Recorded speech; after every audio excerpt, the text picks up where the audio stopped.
بہت لوگوں سے سنا ہے کہ مرنے کے بعد روح 40 دن تک گھر آتی ہے اور زیادہ رونے سے میت کو عذاب دیا جاتا ہے. بار بار قبر پر جانے سے میت اپنی طرف بلاتی ہے. ان باتوں میں سے کون سی درست ہے؟ ایک بات درست ہے، باقی ساری غلط ہیں. حدیث میں آتا ہے ان المیت لیعذب ببکاء اہلہ علیہ. عربی الفاظ ہیں کہ میت پر عذاب ہوتا ہے اس کے گھر والوں کے رونے کی وجہ سے. اب سوال پیدا ہوتا ہے چیخو پکار کر کے رو رہے ہیں، عذاب اس بیچارے کو کیوں ہو رہا ہے؟ یہ تھوڑی رو رہا ہے. تو علماء نے اس کا جواب دیا ہے کہ اس پر لازم تھا، اس کو پتا تھا کہ جب میرے خاندان میں یہ رواج ہے کہ میں مروں گا تو گریبان پھاڑ پھاڑ کے چیخ چیخ کے پورا محلہ سر پہ اٹھایا جائے گا، تو اس نے اس برائی سے ان کو زندگی میں روکا کیوں نہیں؟ تو گھر کا سربراہ اس برائی کا ذمہ دار ہوتا ہے نا جو گھر میں ہو رہی ہے. اس کو چاہیے تھا وصیت کرتا کہ ہمارے یہ، کیونکہ جن خاندانوں میں رواج ہوتا ہے وہی ایسا کرتے ہیں، جن کے یہاں رواج نہیں ہے وہ ایسا نہیں کرتے. جب اس کو پتا تھا کہ میرے مرنے کے بعد ہا ہو چیخو پکار رونے کے مقابلے ہوتے ہیں باقاعدہ، جو نہیں رو رہا وہ سمجھتے ہیں اس کو تو محبت ہی نہیں تھی، لہذا جس کو محبت نہیں بھی ہونا وہ بھی دکھانے کے لیے رو رہا ہوتا ہے بہت چیخ چیخ کے. تو وہ صبر کا حکم ہے، رونے کی اجازت ہے، وہ تو محبت کا تقاضا ہے بھائی. لیکن ایسے چیخنا، عورتوں کی آوازیں گھروں سے چیخو پکار کی باہر جانا، یہ بہت بڑا گناہ ہے. اس پہ اتنی شدید وعیدیں ہیں، یہ اسلام میں جائز نہیں ہے. تو اس کو پتا تھا میرے خاندان میں یہ رواج ہے، تو نے وصیت کیوں نہیں کی؟ ان کو روکا کیوں نہیں کہ میرے مرنے کے بعد یہ حرکتیں نہیں ہوں گی؟ تو ایسی صورت میں اس کو بھی عذاب ہوگا جب کوئی روئے گا، کیونکہ اس گناہ کا ذمہ دار یہ بھی ہے. ان المیت لیعذب ببکاء اہلہ. تو اس کا مطلب یہ ہے کہ جس کو پتا تھا میرے مرنے کے بعد یہ سب کچھ ہوگا لیکن پھر بھی اس نے منع نہیں کیا خاندان والوں کو، تو اس کو پھر تکلیف ہوتی ہے جتنا چیخو پکار ہوتی ہے. اس کو فرشتے مارتے ہیں، بولتے ہیں تیرا کیا کرائے، تیری تربیت ہے. لیکن اگر وہ وصیت کر چکا تھا اور ان کو سمجھا کے جا چکا تھا تو پھر قرآن میں صاف پتہ چلتا ہے لا تزر وازرۃ وزر اخری، کوئی دوسرے کے گناہوں کا بوجھ نہیں اٹھائے گا. پھر ان کے رونے چیخنے سے اس کو کوئی گناہ نہیں ملتا. حدیث میں آتا ہے ایک صحابی کا انتقال ہوا تو دوسرے نے بہت تعریف، مرنے کے بعد ہم تعریفوں کے پول باندھ دیتے ہیں نا، روایت میں ہے یہ جو میں آگے پیش کر رہا ہوں آپ کے سامنے، بہت تعریفیں. تو نبی نے فرمایا قبر میں اس کو فرشتے مارتے تھے اور پوچھتے تھے کہ بتا کیا تو واقعی میں ایسا تھا؟ یعنی یقیناً تو ایسا نہیں تھا، تو کیوں جھوٹی تعریفیں کروا کے گیا لوگوں سے؟ بعض لوگوں کی عادت ہوتی ہے نا کہ وہ اپنی جھوٹی تعریفیں کروا کے اپنے غلط امیج دنیا کے سامنے، جو اچھا امیج ہوتا ہے لیکن وہ جھوٹا ہوتا ہے، تو امیج ایسا بنا کے، یہ لفظ امیج نہیں ہے، مجھے کسی نے بتایا امیج ہے نا، تو میں جو انگلش میں غلطی کیا کروں مجھے بتا دیا کرو میرے بھائی، میں کوئی انگریز امریکہ میں تھوڑی پیدا ہوا ہوں. تو ایسا اس کا امیج بنایا ہوا تھا کہ یعنی جو بعض لوگ ایسا اپنا تصور لوگوں کے دماغوں میں بنا کے جاتے ہیں جیسے بہت نیک. تو ایسے میں اگر مرنے کے بعد آپ کی جھوٹی تعریفیں ہو رہی ہیں نا تو اس پہ بھی چترول لگتے ہیں کہ لوگ کہہ رہے ہیں یوں تھا تو تھا گیا، تو ایسا ہے پٹاخ ایک لگے گا، بتا تو ایسا تھا. تو اس لیے جیسے ہو ویسے ہی نظر آؤ، اپنے بارے میں زیادہ نہیں تعریفیں کروایا کرو لوگوں سے. ہاں جو نعمتیں اللہ نے دی ہیں اس کا اظہار کرنے میں کوئی حرج نہیں ہے. بھائی غیر مسلم اگر خوبصورت ہے تو دیکھنے میں اچھا لگے گا، تو اس کا تو، اور مسلمان تہجد گزار بدصورت ہے تو دیکھنے میں اچھا نہیں لگے گا. تو اچھا لگنے کا تعلق مسلم یا غیر مسلم سے نہیں ہے، اگلے کی پرسنالٹی سے ہے. ہاں اعمال کے لحاظ سے اگر اچھا لگ رہا ہے پھر غلط ہے، اعمال کے لحاظ سے کافر اچھا نہیں ہو سکتا. تبھی ہم کہتے ہیں کافر کی خوبیوں کو بیان کیا کرو کہ بھئی ان لوگوں میں یہ خوبی، لیکن یہ کہنا کہ وہ مسلمانوں سے اچھے ہیں یہ زیادتی ہے بھائی. مسلمانوں سے اچھے کیسے ہو گئے؟ جو خدا کا انکار کرے اور جو خدا کو مانے دونوں برابر ہو سکتے ہیں؟ ایک اللہ کو مانتے ہیں، اللہ کے پیغمبروں کو، اللہ کی کتابوں کو مانتے ہیں، دوسرا مانتا ہی نہیں ہے، وہ کہتے ہیں میں خود بخود بناؤں. تو اپنے خدا کا انکار کر دیا اللہ کا، تو مسلمان سے اچھا. اگر وہ اچھے ہوتے تو اللہ مسلمانوں کو جہنم میں بھیجتا، پھر ان کو جنت میں بھیجتا. ہاں یہ کہنا درست ہے کہ ان چیزوں میں وہ مسلمانوں سے اچھے ہیں، اور سب مسلمانوں سے بھی نہیں. خاص جیسے پاکستانی مسلمانوں سے امریکی مسلمان کرپٹ نہ ہونے میں اچھے ہیں. جاپانی مسلمان پاکستانی مسلمانوں سے ڈسپلن میں اچھے ہیں، ڈسپلن ان کا بہت اچھا ہے. صفائی ستھرائی میں وہ پاکستانی مسلمانوں سے اچھے ہیں. تو پاکستانی کس چیز میں اچھے ہیں؟ وہ سوچ رہا ہوں ابھی کوئی دماغ میں آئے گا تو بتاؤں گا. تو بیوی سے وفا کرنے میں پاکستانی مسلمان جاپانیوں سے اچھے نہیں، بہت اچھے ہیں، سمجھتے ہو. اور ایک اور چیز رہ گئی، بچے پیدا کرنے میں بھی بہت اچھے. تو چند چیزوں میں تو ہو سکتا ہے، یہ تو کافروں میں بھی تھا نا. نبی صلی اللہ علیہ وسلم نے فرمایا خیارکم فی الجاہلیت خیارکم فی الاسلام. جو زمانے جاہلیت میں کافر اچھے تھے، اسلام میں بھی وہی اچھے ہیں. تو اس سے پتا چلا کافر میں بھی کوئی اچھا ہو سکتا ہے نا. تو یہاں اچھائی سے مراد ہے چند صفات میں اچھائی، غیرت میں، بہادری میں. تو بعض کافر بڑے غیرت مند ہوتے ہیں، بہادر ہوتے ہیں، سخی ہوتے ہیں. تو جب وہ اسلام لاتے ہیں تو وہ بہادری غیرت اور بڑھ جاتی ہے. تو صحابہ کرام زمانے جاہلیت میں سخی تھے، بہادر تھے، رشتہ داری جوڑنے کو اچھا سمجھتے تھے. یہی جب مسلمان ہوئے تو یہ وفا کس کے لیے استعمال ہوئی؟ پھر نبی کے لیے.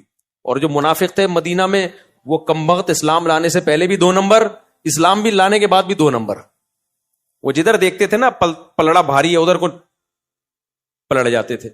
تو نبی کے جو رشتہ دار تھے قریشی ہاشمی، حضرت ابو طالب کو دیکھو، اگرچہ کفر میں موت ہوئی ہے لیکن رشتہ داری آخری دن تک نبھائی ہے نبی کے ساتھ کہ میرا بھتیجا ہے، میں اس پہ کسی کو انگلی اٹھانے نہیں دوں گا. 3 سال نبی صلی اللہ علیہ وسلم کو شعب ابی طالب میں آپ کا بائیکاٹ کر کے بند کیا گیا، پتے کھانے پڑے ہیں 3 سال، معاشی بائیکاٹ. ابو طالب نے غیر مسلم ہونے کے باوجود وقت کس کے ساتھ گزارا؟ پیغمبر کے ساتھ. کیوں؟ مشکل میں اپنی قوم کو نہیں چھوڑنا. ٹھیک ہے نظریے کا اختلاف ہے لیکن قوم کی بیس پہ ساتھ دے رہے ہیں.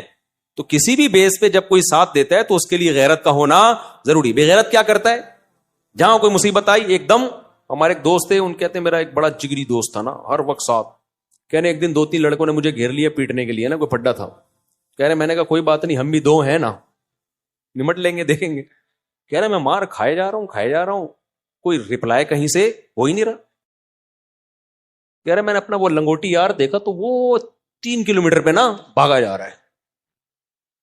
ابے تو یہ تو اس موقع پہ نہیں بنتا یار. یا تو وہ 100 آدمی ہوتے تو یار وہ بھی 2-3 ہیں، تم 2 ہو تو کچھ تو کرو نا، کچھ تو بچاؤ تو گئی اس کو. ایک دم ایسا بھاگا. میں چھوٹا تھا تو میرے ساتھ ایک ہمارے کلاس فیلو اسکول کا لڑکا، ہم دونوں ڈبل سواری پہ آ رہے تھے. آپ کو پتا ہے کراچی میں ڈبل سواری پہ پابندی ہی رہی ہے. اب ہم تو محلے پڑوس میں ہی نکلے، کہیں آگے ٹریفک پولیس والا نا، ہم چھوٹے بچے تھے اس وقت، ایک تو عمر بھی پوری نہیں تھی، وہ بھی اللیگل کام. تو ہم تو ایسے ہی نکلے، گلی محلے میں لوگ نکل جاتے ہیں، غلط ہے نہیں کرنا چاہیے. پولیس والا، اب جیسے ہی ٹریفک پولیس والا نا میرے جو پیچھے بیٹھا ہوا تھا وہ چلتی بائک سے اتر کے بھاگ گیا.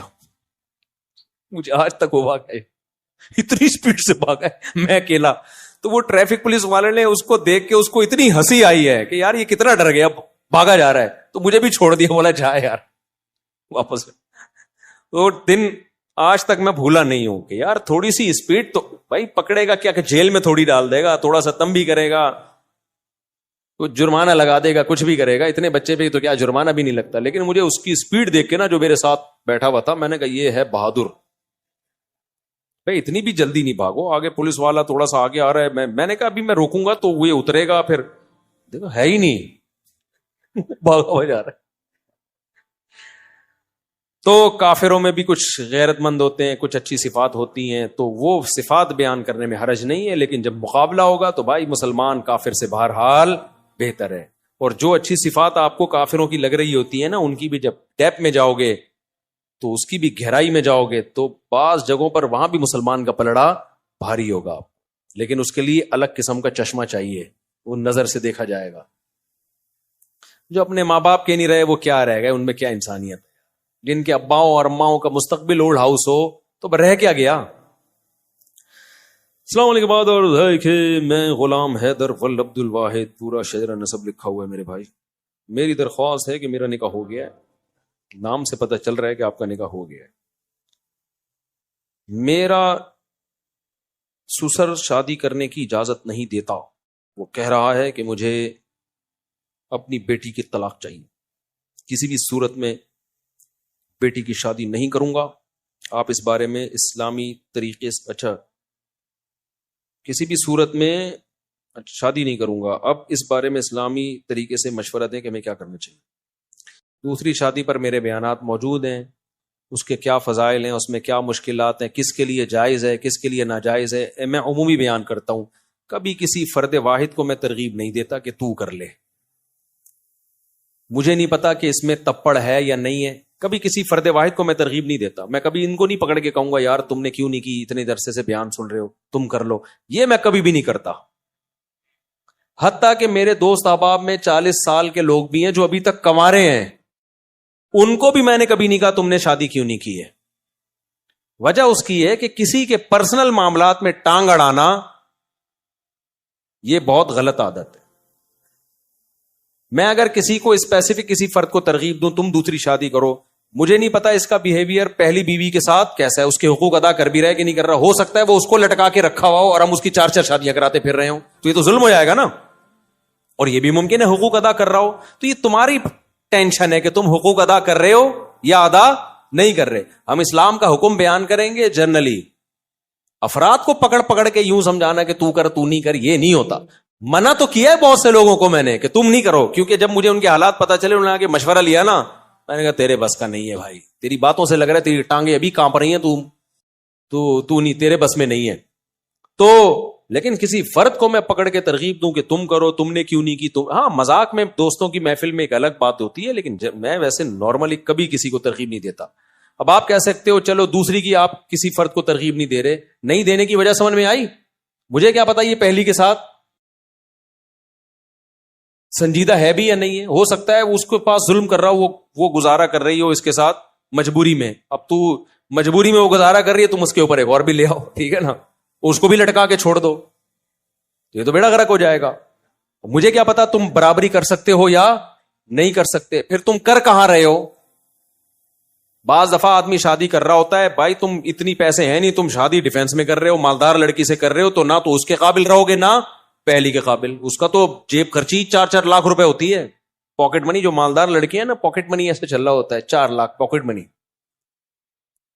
تو غریب آدمی بولے گا میں ٹماٹر بیچ کے 4 لاکھ تیری پاکٹ منی کہاں سے. تو بھائی تم نے کیوں کی ایسی جگہ پہ شادی, اپنی حیثیت دیکھ کے کرو نا. تم وہاں شادی کرو جو 5 روپے پاکٹ منی. ایسا ہوتا نہیں ہے, لیکن ایک مثال دے رہا ہوں میں.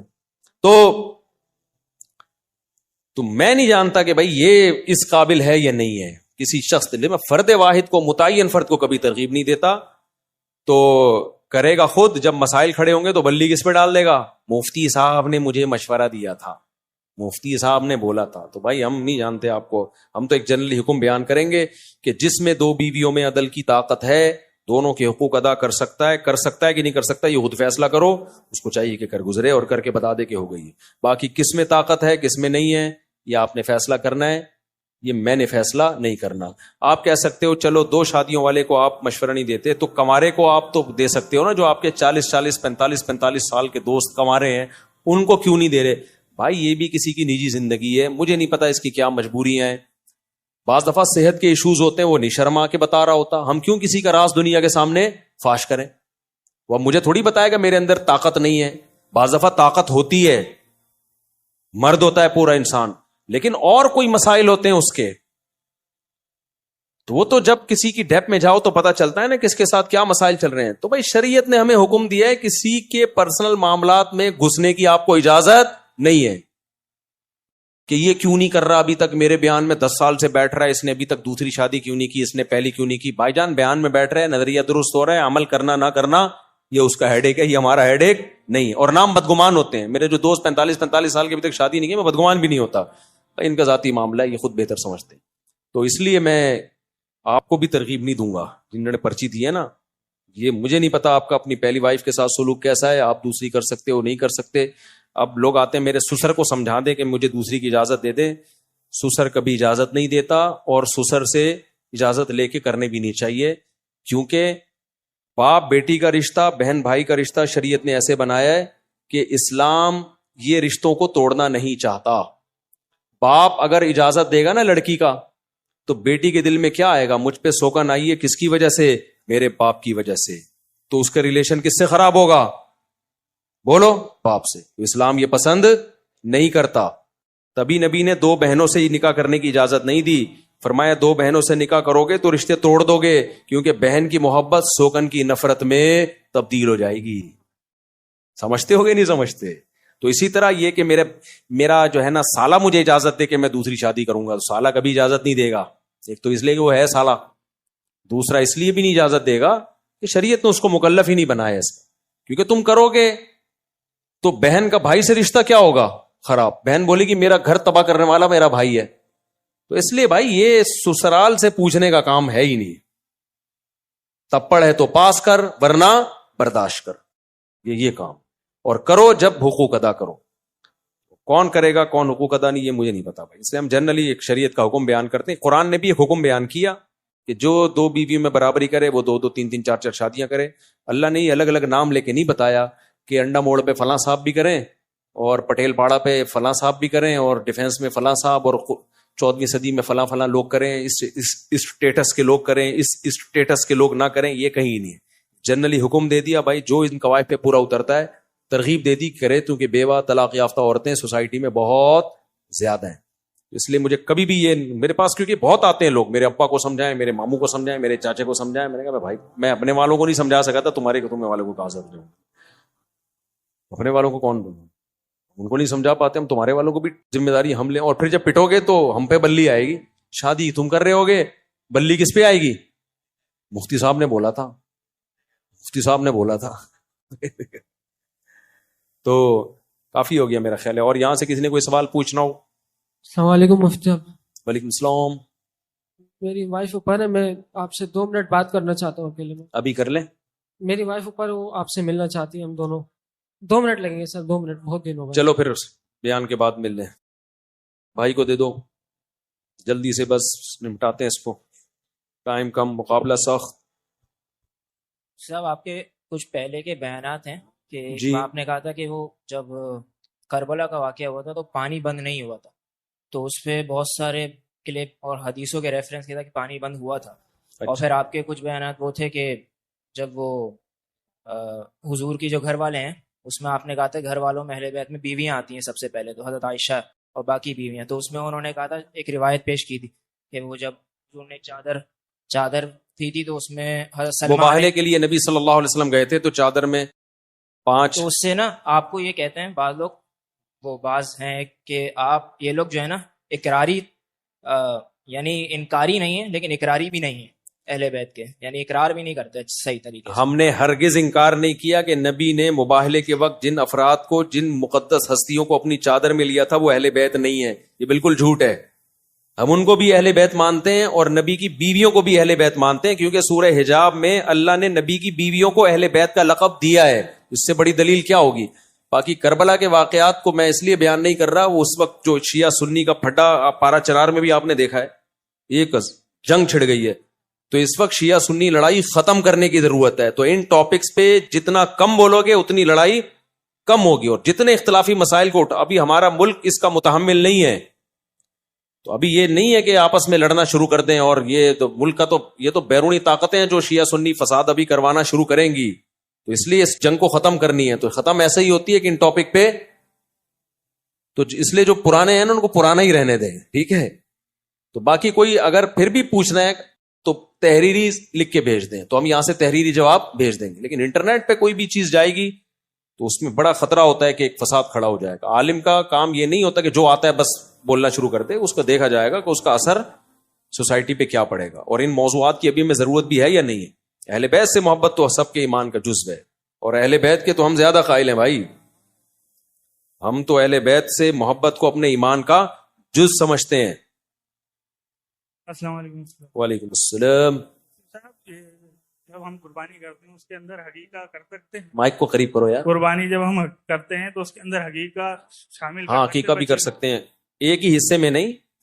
ایک ہی گائے میں عقیقے کا حصہ بھی ڈالا جا سکتا ہے اور قربانی کا حصہ بھی ڈالا جا سکتا ہے. یعنی الگ حصہ ہوگا، عقیقے کا الگ ہوگا، قربانی کا الگ ہوگا. اگر کوئی بندہ تشہد کی جگہ فاتحہ یا فاتحہ کے تشہد پڑھ لے سدا صاحب کا کیا؟ جی ہاں سدا صاحب کرنا پڑے گا اس کو. عمرے کے لیے 3-4 عورتیں جا سکتی ہیں جن کے کوئی محرم نہیں ہو. نہیں جا سکتی بھائی، محرم کا ہونا ضروری ہے. جوان عورت کے لیے محرم کا ہونا ضروری. بوڑھی عورتیں گروپ میں بھی جا سکتی ہیں. اچھا بھائی میں شادی شدہ ہوں، بیوی حاملہ ہے، تو اب میں خواب میں اچھا نبی صلی اللہ علیہ وسلم نے آ کر مجھے ایک نومولود بچہ پکڑا دیا اور فرمایا اس کی حفاظت کرنا کیونکہ آنے والے ٹائم میں مجدد ہوگا. ہاں میرے بھائی آپ اپنا جو ہے نا تھوڑا سا اس طرح کے خوابات جب آنا ہو آدمی کی کھپڑی آؤٹ ہونا شروع ہو جاتی ہے. میں نے دیکھا, مجھے ابھی کچھ دن پہلے ایک بندہ ملا, پشاور سے آیا ہوں, اور کہنے لگا آپ کے بارے میں مجھے خواب آیا, نبی صلی اللہ علیہ وسلم نے خواب میں آ کے کچھ یہ بتایا کہ یوں کرو آپ کے بارے میں. میں نے کہا السلام علیکم. وعلیکم السلام. سب چیک. اگلا بھائی چلو بھائی. تو مجھے ہمارے ایڈمن نے کہا یار اتنا عظیم خواب سنا رہا ہے, آپ نے لفٹ ہی نہیں کرائی. میں نے کہا بھائی پتہ نہیں سچا سنا رہا ہے جھوٹا سنا رہا ہے, اور اگر خواب سنا بھی رہا ہے تو اس کی تعبیر کیا ہے, یہ اس میں ٹائم لگتا ہے. تو ایسے ہی تھوڑی جو بھی آ کے خواب سنائے اچھا اڑے یار بیان میں لاؤ بھائی. تو میں نے کہا اپنے اعمال درست کر رہو, پھر غلط خواب بھی آئیں تو کوئی فکر کی بات نہیں. اپنے اعمال اگر صحیح نہیں ہے تو جتنے مرضی اچھے خواب آئیں متاثر ہونے کی ضرورت نہیں ہے. اس لیے فوکس عمل کو زیادہ کرو. باقی نبی کا خواب میں آنا بہت بابرکت عمل ہے, لیکن یقینی تو ہو نا. کوئی بھی آ کے بول دے مفتی صاحب میں نے آپ کے بارے میں خواب دیکھا, میں کیسے یقین کر لوں بھائی. بعض دفعہ میں اس بیچارے کی جو پشاور والا ہے اس کو جھوٹا نہیں قرار دے رہا, لیکن میں تو کسی کو پرسنلی جانتا نہیں ہوں نا, تو بھائی ہو سکتا ہے کہ سچ بول رہا ہو سکتا ہے بعض دفعہ کوئی آدمی کسی کا فیور لینے کے لیے, یہ جو جعلی مریدین ہوتے ہیں نا, ان کے جعلی پیر ہوتے ہیں, ان کے مریدین جھوٹے خواب سنا سنا کے نا اپنے پیر کا بڑا قرب حاصل کرتے ہیں. پیر صاحب کہتے ہیں یہ خواب دیکھو یہ آیا سنا بے میرے بارے میں کیا ہے تیرے کو. تو بھائی میں کسی کو ذاتی طور پہ جانتا نہیں, میں نے یہ نہیں کہا آپ جھوٹ بول رہے ہیں. میں نے کہا بھائی ہو سکتا ہے سچ بول رہے ہو, ماشاءاللہ اگر واقعی دیکھا ہے تو اللہ مبارک کرے, جو اس کی برکتیں ہیں خواب کی ہمیں اللہ دے. اچھا بس اتنا ملا میں گلے میں چلو نیکسٹ یہ کرے وہ بالکل, ورنہ وہی واقعات ہو جاتے ہیں. ایک مرید نے اپنے پیر صاحب کو کہا کہ پیر صاحب میں نے خواب دیکھا ہے کہ آپ کی انگلیاں شہد میں اور میری انگلیاں پخانے میں. پیر صاحب نے کہا, اب پیر صاحب بھی ہے نا, اگر انسان ہوتے تو بولتے یار کچھ بھی آ سکتا ہے خواب میں, اگر شہد میں انگلیاں ہیں بھی تو میرا عمل اگر ٹھیک ہے تو انگلیاں شہد میں ہونے اس کے بغیر بھی میں ٹھیک ہوں, اگر میرا عمل خراب ہے تو انگلیاں شہد میں ہونے سے میں ٹھیک نہیں ہوں گا. یہ کہہ دیتے جان بچ جاتی. پیر صاحب نے کیا کہا فوراً, دیکھا یہی تو بات ہے, میری انگلیاں شہد میں اور تیری انگلیاں, مجھے اچھا نہیں لگ رہی یہ لفظ زبان سے نکالتے ہوئے, لیکن اس کے بغیر مزہ بھی نہیں آئے گا. تو میری انگلیاں تیری انگلیاں پخانے میں اور میری انگلیاں شہد میں, یہی تو ہے. کہتا ہے آگے خواب کمپلیٹ نہیں ہوا ہے, پورا تو سنے پیر صاحب. سب مرید سن رہے تھے نا, پیر صاحب چوڑے میں ہاں بھائی. کہتے ہیں اینڈ میں دیکھا کہ آپ کی انگلیاں میں چاٹ رہا ہوں, میری انگلیاں آپ چاٹ رہے ہیں. آپ کی انگلیاں میں چاٹ رہا ہوں, میری انگلیاں آپ چاٹ رہے. تو کوئی مجھے اچھا خواب سنا دیتا ہے نا آپ کے بارے میں یہ آیا, میں کہتا ہوں بھائی ماشاء ٹھیک ہے صحیح ہوگا, اللہ تعالیٰ برکت دے, بس اس سے زیادہ میں لفٹ نہیں کراتا. سمجھتے ہو؟ میں کہتا ہوں بھائی اعمال اچھے ہیں, برے خواب آئے پھر